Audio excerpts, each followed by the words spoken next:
much more pleased with the way our guys played tonight in terms of execution as much as anything, and a lot of respect for Coach Henry and the Georgia Southern program, and really good team. We know some of those players. Deuce Dean was in here last year and really hurt us when he was at Hampton, so we knew what kind of player he was. He just, as a program, I just got great respect for them, their players, and their coaching staff. As far as our guys, I thought our guys answered the challenge that we put in front of them, a little bit over 24 hours ago after our loss to Northeastern, particularly defensively, and that's where all our emphasis has been. And obviously Brandon Johnson makes a huge difference on our team. Coach, you stated in your opening statement about the change defensively. Georgia Southern scored 90 last night and you held them to 64 today. So what were the major changes that you saw tonight? We guarded the ball better. We were in the gaps better.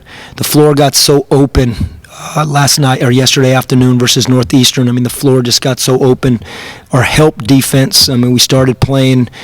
You can't hug up to guys on the backside of the floor. You got to be able to recover on skip passes and recover on drives, but you can't play hugged up on the backside. And Northeastern had some shooters. Northeastern ran some good off-ball cutting actions, and so I think our guys started, it's almost like a magnet. They started pulling over there when the ball was on the strong side and we were hugged up on the weak side.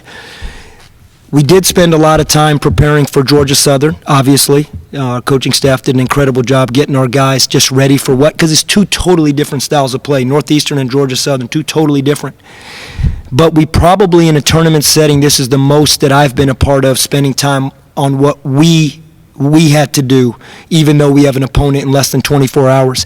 Last night, we knew we had to try and fix some things. And again, I will say this, our guys really executed a lot of things yesterday well. We could not finish possessions with rebounds. Brandon makes a huge difference for us in that regard, a really big difference. And he quarterbacks our defense with his voice and with his mind and with his physical ability to go rebound the ball, and that has been missing the last two games, obviously. The 3 games we've had Brandon Johnson, we've held the teams in the 60s. The 2 games we haven't, teams have been in the 80s. And that's not necessarily going to stay the course the whole way. We got to find other guys that can do that. But obviously that is a huge impact of our defense. But with that being said, guys like Brandon, Quentin, Bobby, Ezra, Jaden, Caleb, Sear, the way they defended, there was a defensive mindset as a unit tonight. We've seen RJ take over a game. We've seen Brandon take over a game. Tonight it was Quentin. Just your thoughts on this game? Yeah, I think he did it because he realized after our film session last night, we had a really lengthy film session last night, and we had another one this morning. I think Quentin realized, like all our guys did, that the mentality coming into the game, if we have a shot, it's going to be because we're solid on defense. Doesn't mean we're going to be perfect. Doesn't mean we're going to we have a long, long way to go, obviously. But if the mind is on defense, I said this right sitting at this table when RJ played well. When I've said it, if you come in with the mentality, man, we have to play defense, we have to execute our defensive system, and we have to rebound the basketball. I think they had 4 offensive rebounds tonight. I think it's 4. 13 last night, 4 tonight. Makes a huge difference on who we are defensively if we rebound the basketball. But I was going to ask, in a setting like this, does it have to be all film work basically as far as from game to game really learning? Like, are y'all just doing that versus like on the court in between games? Yeah, it's definitely primarily film work. You don't have time. You don't the physical aspect of it. You can't get out. I would love to run up and down for 2 hours in practice today, but you can't.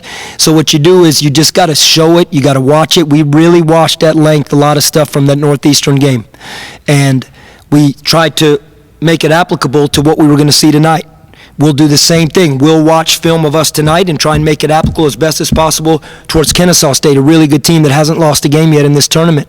And so we understand that it's a really good team. I believe going into tonight or yesterday, the number 1 pace of play in terms of tempo in the country was Kennesaw State, in terms of how fast they'll play in transition, how fast they'll shoot the basketball.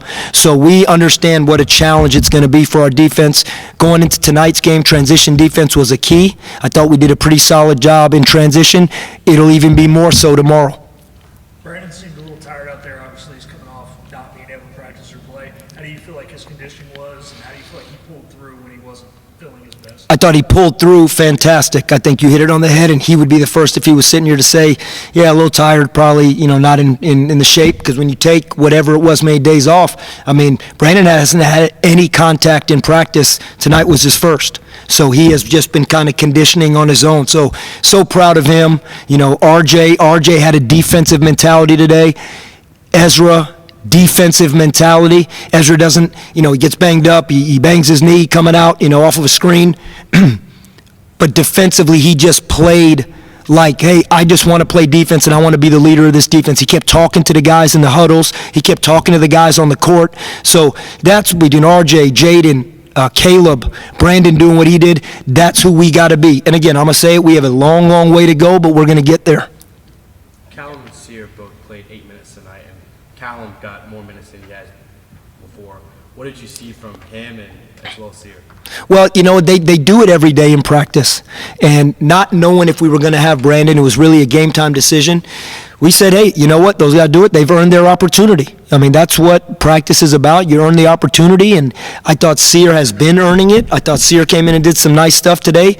Cal, that's why I told Cal early this morning, Cal, be ready. You're going in tonight in the first half. You be ready, because in our rotation that I had, you're going to get in there.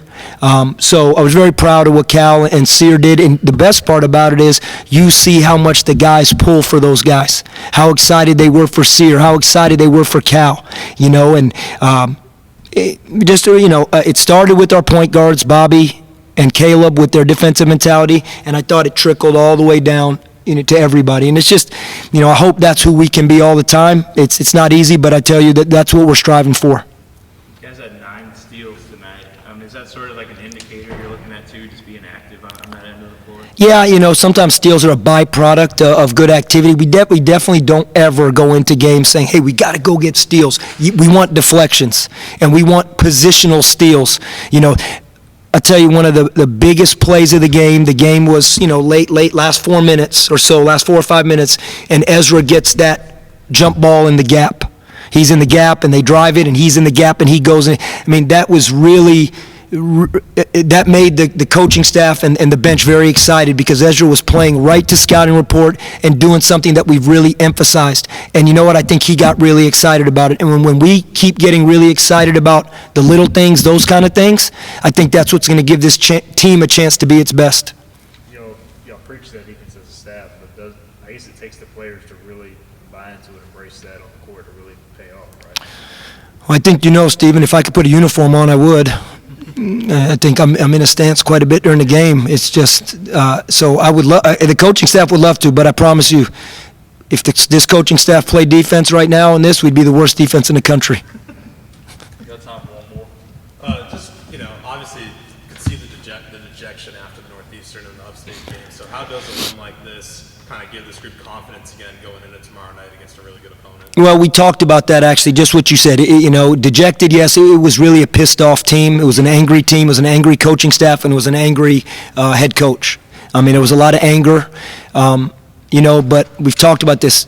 You can't go back to yesterday, and we don't know what's going to happen tomorrow. But what we did talk about as a team is, if we are who we want to be, our best version of ourselves today, what you do is have a chance to feel a little bit better about yesterday because you learned from it, and it gives you a little bit of optimism and positivity going into tomorrow. And that's all you can control.